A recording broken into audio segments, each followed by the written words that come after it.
Hi, എല്ലാവരും സുഖമായിട്ടിരിക്കുന്നെന്ന് വിശ്വസിക്കുന്നു. അപ്പോൾ ഇന്ന് നമ്മുടെ ഡേ 2 ആണ്. പിന്നെ സംസാരിക്കാൻ ഉദ്ദേശിക്കുന്ന പവർ ഓഫ് വിഷ്വലൈസേഷനെ കുറിച്ചിട്ടാണ്. അപ്പം ഇത് ഓൾറെഡി നിങ്ങൾ കേട്ടിട്ടുണ്ടാവും. എന്നാലും നമുക്കൊരു ആക്ടിവിറ്റിയിലൂടെ സ്റ്റാർട്ട് ചെയ്യാം. എന്താണ് വിഷ്വലൈസേഷൻ എന്നുള്ളതാണ് ഉദ്ദേശിക്കുന്നത്. നമുക്ക് എന്താണോ ആവാൻ ആഗ്രഹമുള്ളത്, അല്ലെ നമ്മൾ എത്തേണ്ട ഒരു പൊസിഷൻ, നമുക്ക് നേടേണ്ട കാര്യങ്ങൾ, ഇതൊക്കെ ജസ്റ്റ് ഒന്ന് ഇമാജിൻ ചെയ്യുക. അതായത് എനിക്കത് കിട്ടി, ഞാനതിൽ ഹാപ്പിയാണ്, ആ ഒരു പൊസിഷനിൽ നമ്മൾ നിൽക്കുന്നതായിട്ട് ഇമാജിൻ ചെയ്യുക. അപ്പം ഇതിനെയൊക്കെ കൂടിയാണ് വിഷ്വലൈസേഷൻ എന്ന് ഉദ്ദേശിക്കുന്നത്. ഞാനൊരു ആക്ടിവിറ്റി പറഞ്ഞ് നമുക്ക് തുടങ്ങാം. ഇപ്പം നിങ്ങൾ ഇരിക്കുകയാണെങ്കിൽ ജസ്റ്റ് ഒന്ന് എഴുന്നേറ്റ് വെക്കുക. എന്നിട്ട് നിങ്ങളുടെ കൈ നിങ്ങളുടെ ഷോൾഡറിന് നേരെ ഇതേപോലെ ഒന്ന് ഉയർത്തി വയ്ക്കുക. ഓക്കെ, ഞാനിപ്പോൾ ഇരുന്നിട്ടാണ് കാണിക്കുന്നത്. ഇതേപോലെ നമ്മുടെ ഷോൾഡറിന് നേരെ ഉയർത്തി വയ്ക്കുക. ദെൻ അവിടെ നിന്നുകൊണ്ട് തന്നെ കൈ ബാക്കിലേക്ക് ബെൻഡ് ചെയ്യുക. ബാക്കിലേക്ക് ബെൻഡ് ചെയ്യുമ്പോൾ നമുക്ക് പോകാവുന്നതിൻ്റെ മാക്സിമം നമ്മൾ ബെൻഡ് ചെയ്ത് കൊണ്ടുവരിക. ദെൻ നമുക്കൊരു പോയിന്റ് എത്തുമ്പം അവിടെ വരെ നമ്മുടെ കൈ എത്തത്തുള്ളൂ. സോ അവിടെ വരെ പോവുക. ജസ്റ്റ് ഏതാണോ ആ പോയിന്റ് എന്നുള്ളത് ബാക്കിൽ എത്തുമ്പോഴത്തേനും കയ്യിലോട്ട് ഒന്ന് നോട്ട് ചെയ്ത് വെക്കുക. ദെൻ കൈ തിരിച്ചു കൊണ്ടുവരിക. എന്നിട്ട് ജസ്റ്റ് ഒന്ന് കണ്ണടച്ചിട്ട് നമ്മളിപ്പം ബാക്കിലേക്ക് കൊണ്ടുവന്ന കൈയുടെ അതിനും അപ്പുറം കുറച്ചും കൂടെ മാറി നമ്മൾ കൊണ്ടുവരുന്നതായിട്ട് ജസ്റ്റ് ഒന്ന് മനസ്സിൽ വിഷ്വലൈസ് ചെയ്യുക. നല്ല രീതിക്ക് ഇമാജിൻ ചെയ്യണം ഈ ഒരു കാര്യം. എങ്ങനെയാണെന്ന് വെച്ചാൽ നമ്മുടെ ഈ കൈ നമ്മളിപ്പോൾ ചെയ്തതിൻ്റെ കുറച്ചും കൂടെ മാറി കൈ എത്തുന്നതായിട്ട് നമ്മൾ ജസ്റ്റ് വിഷ്വലൈസ് ചെയ്യുക. എന്നിട്ട് നമ്മൾ ഒന്നുകൂടെ ഇതേപോലെ കൈ ഷോൾഡറിന് നേരെ ഉയർത്തി പിടിക്കുക. കൈ ഒന്ന് കൊണ്ടുപോയി നോക്കുക. നിങ്ങൾക്ക് കാണാൻ പറ്റും.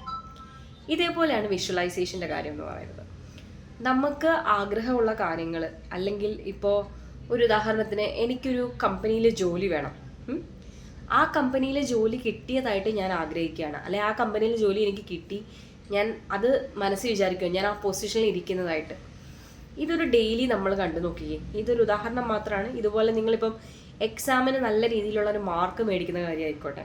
എക്സാമിന് നല്ല മാർക്ക് മേടിച്ചു, ആ സ്കോറ് കണ്ടു കഴിയുമ്പം നമ്മുടെ ഉള്ളിലെ സന്തോഷവും അതുപോലെ നമ്മുടെ ചുറ്റുമുള്ളവരുടെ സന്തോഷവും ജസ്റ്റ് ഒന്ന് വിഷ്വലൈസ് ചെയ്യുക. അല്ലെ ആ ഒരു പൊസിഷനിൽ എത്തിയതായിട്ട് നിന്ന് ചിന്തിക്കുക. ഇന്നലെ പറഞ്ഞ പോലെ തന്നെ വേർഡ്സിൻ്റെ പവർ പോലെ തന്നെയാണ് വിഷ്വലൈസേഷനും. അത്രമാത്രം പവറുള്ളൊരു കാര്യമാണ് നമ്മൾ ചിന്തിക്കുന്ന കാര്യങ്ങൾ. സോ നമ്മൾ എന്ത് ചിന്തിക്കുന്നു അതാണ് നമ്മളായിത്തീരുന്നത്. അതും വളരെ ഇമ്പോർട്ടൻ്റ് ആയിട്ടുള്ള കാര്യമാണ്. നമ്മളിങ്ങനെ ചിന്തിക്കുമ്പോഴത്തേനും, അതായത് നമ്മുടെ മൈൻഡ് ആദ്യം അത് വിശ്വസിക്കും. ഇപ്പം ഞാനൊരു പാവപ്പെട്ടവനാണ്, എനിക്ക് പൈസ ഇല്ല, ഇങ്ങനെ വിചാരിക്കുമ്പോൾ അല്ലെ അങ്ങനെ ചിന്തിക്കുമ്പോഴത്തേനും ഓട്ടോമാറ്റിക്കലി മൈൻഡ് അത് പ്രോസസ്സ് ചെയ്യും. എന്നിട്ട് ബോഡി ഫോളോ ചെയ്യും. ഇതാണ് വിഷ്വലൈസേഷനിൽ നടക്കുന്നത്. നേരെ മറിച്ച് നമുക്ക് ഒരു ഡ്രീം ഹൗസ് ഉണ്ടാവും, അല്ലെ ഒരു ഡ്രീം കാർ ഉണ്ടാവും. നമ്മൾ ആ കാറല്ലേ വീട് വാങ്ങിയതായിട്ട് നമ്മൾ വിഷ്വലൈസ് ചെയ്യാണ്. ഞാൻ എൻ്റെ വീടിൻ്റെ ഞാൻ എൻ്റെ കാറിൻ്റെ മുന്നിൽ നിൽക്കുകയാണ്. എൻ്റെ ആഗ്രഹിച്ച, ഞാൻ മേടിച്ച ആ കാറിൻ്റെ മുന്നിലാണ് ഞാനിപ്പോൾ നിൽക്കുന്നത്. സോ എല്ലാവരെയും കൂട്ടി ഞാൻ അതിലൊരു യാത്ര പോവാണ്. അല്ലെങ്കിൽ പുതിയ വീട്ടിലേക്ക്, ഞാൻ ആഗ്രഹിച്ച പോലൊരു വീട്ടിലേക്ക് എല്ലാവരും വരികയാണ്. ഇങ്ങനെയുള്ള കാര്യങ്ങൾ, അവിടെ ഉണ്ടാവുന്ന ചെറിയ ചെറിയ സന്തോഷങ്ങൾ, ആ സമയത്തെ കാര്യങ്ങൾ, ഇതൊക്കെ ജസ്റ്റ് ഒന്ന് മൈൻഡിൽ റീഡ് ചെയ്യുക. അപ്പം ഓട്ടോമാറ്റിക്കലി മൈൻഡ് അത് വിശ്വസിക്കുകയും നമ്മളെ ബോഡി അതിനെ ഫോളോ ചെയ്യുകയും ചെയ്യും. ഈ ഒരു പ്രോസസ്സ് ത്രൂ ആണ് നമ്മൾ വിഷ്വലൈസേഷൻ എന്നുള്ള ടെക്നിക്ക് ചെയ്യാൻ പറ്റുന്നത്. ഇനി ഇത് ഏതൊക്കെ രീതിയിൽ ചെയ്യാമെന്നാണ് പറയുന്നത്, അല്ലെങ്കിൽ എങ്ങനെയൊക്കെ ചെയ്യാമെന്നാണ് പറയുന്നത്. നമുക്ക് ഡെയിലി ഒരു 2 മിനിറ്റ് മാറ്റി വയ്ക്കാനുണ്ടെങ്കിൽ വിഷ്വലൈസേഷൻ നമുക്ക് പ്രാക്ടീസ് ചെയ്ത് തുടങ്ങാം. എങ്ങനെയാണെന്ന് വെച്ചാൽ ഒരു 2 മിനിറ്റ് കണ്ണടച്ച് സ്വസ്ഥമായിട്ടിരിക്കുക. നമ്മുടെ ഡ്രീം എന്താണോ, അല്ലെങ്കിൽ നമ്മുടെ ഗോൾ എന്താണോ എന്ന് വെച്ചാൽ ജസ്റ്റ് ഒന്ന് മൈൻഡിൽ ചിന്തിക്കുക. എങ്ങനെ ചിന്തിക്കണം?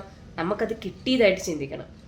നമ്മൾ എത്തേണ്ട പൊസിഷനിൽ എത്തിയതായിട്ട്, അല്ലെങ്കിൽ നമുക്ക് വേണ്ട പരീക്ഷയിൽ നമ്മൾ ജയിച്ചതായിട്ട്, അല്ലെങ്കിൽ നമുക്ക് വേണ്ട ഒരു സാധനം നമ്മളെ കയ്യിൽ കിട്ടിയതായിട്ട്, ഒരു കാറ്, വീട്, അല്ലെ ഗോൾഡ്, എന്താണെങ്കിലും നമുക്ക് കിട്ടിയതായിട്ട്, നമ്മുടെ ആ ആഗ്രഹം നടന്നു എന്ന രീതിയിൽ നമ്മൾ മൈൻഡിൽ കാണണം. അങ്ങനെ കണ്ടു കഴിഞ്ഞ് അപ്പോൾ നമുക്ക് ഉണ്ടാവുന്ന ഒരു സാറ്റിസ്ഫാക്ഷൻ, അല്ലെ ഒരു സന്തോഷം, അതെന്താ എങ്ങനെയാണെന്നുള്ളതൊക്കെ കാണുക. ഈ ഒരു പ്രോസസ്സ് നമ്മൾ ഡെയിലി ചെയ്തു നോക്കി നല്ല രീതിയിലുള്ള റിസൾട്ട് ഉണ്ടാവും.